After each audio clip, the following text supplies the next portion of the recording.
साथियों नमस्कार। आज हम एक बहुत कॉमन प्रॉब्लम का एक्यूप्रेशर ट्रीटमेंट जानेंगे मेथी स्ट्रिप और कलर के द्वारा।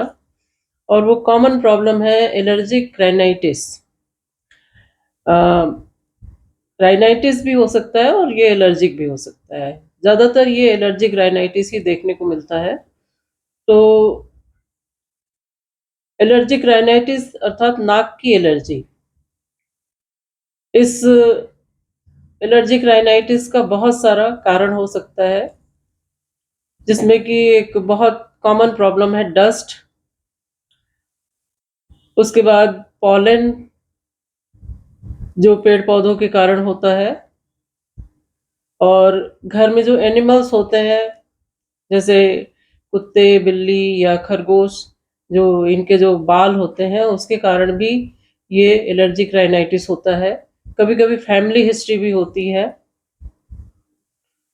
तो कारण बहुत सारे हो सकते हैं। किसी किसी को कुछ कॉस्मेटिक्स से होता है, किसी किसी को कुछ विशेष प्रकार के फूड से, मिल्क से।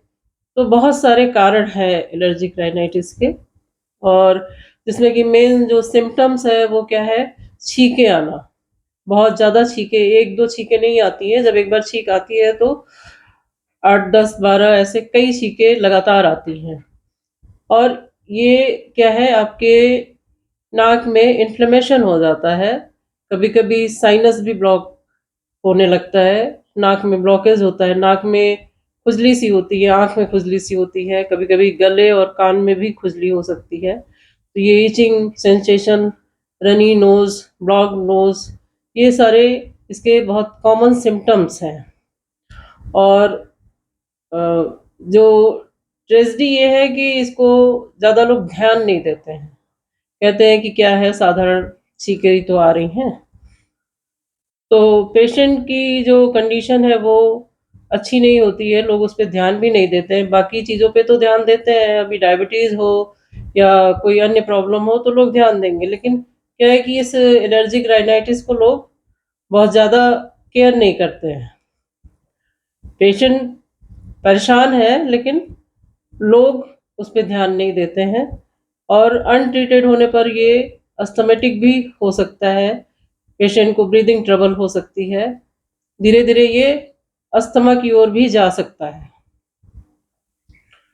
तो ऐसे में हम अ, बहुत आसानी से एक्यूप्रेशर ट्रीटमेंट कर सकते हैं। और उसमें हमें क्या करना है, हमेशा की तरह कुछ मेथी पट्टियाँ बनानी है। और जैसे हमेशा आप देखते आए हैं, ये एक मेथी पट्टी बनाइए। और आपको करना क्या है, ये रिंग फिंगर के बीच वाले जोड़ पे आपको एक ये मेथी स्ट्रिप बांधनी है। दोनों हाथों के रिंग फिंगर के बीच वाले जोड़ पर ये इस तरीके से आप चारों तरफ से रिंग की तरीके से मेथी की पट्टी बनानी है। और इसके साथ ही मोस्टली ये एलर्जिक ही होता है, तो आपको ये इस तरीके से 3 कलर लगाने हैं, 3 डॉट, ब्लैक कलर के 3 डॉट लगाने हैं। और इसकी लोकेशन जो आपको समझनी है, ये रिंग फिंगर और मिडल फिंगर, ये बोन के साइड में जाइए।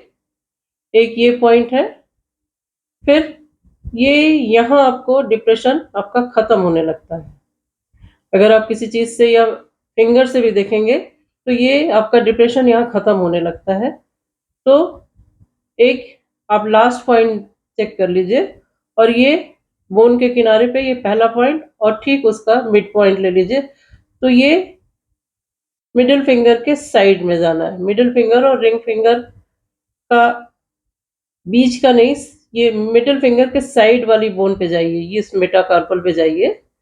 और यहाँ पे आपको 3 ये ब्लैक डॉट लगा देने हैं। दोनों हाथों में ये आपको काम करना है।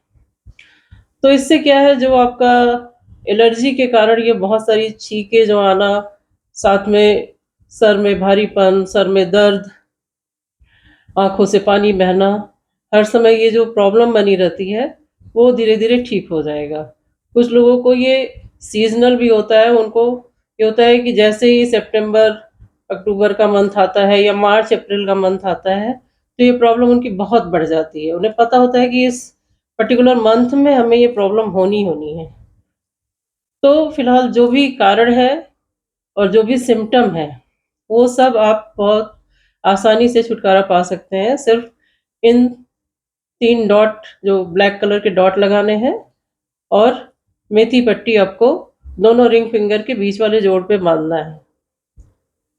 और लोकेशन का ध्यान रखिए और दोनों हाथों में करना है। 10 से 12 घंटे के लिए मेथी पट्टी बाँधिए और कलर भी आप 4-6 घंटे मिनिमम रखिए और पानी पड़ जाता है तो उसे फिर से लगा लीजिए। तो आज के लिए इतना ही, धन्यवाद।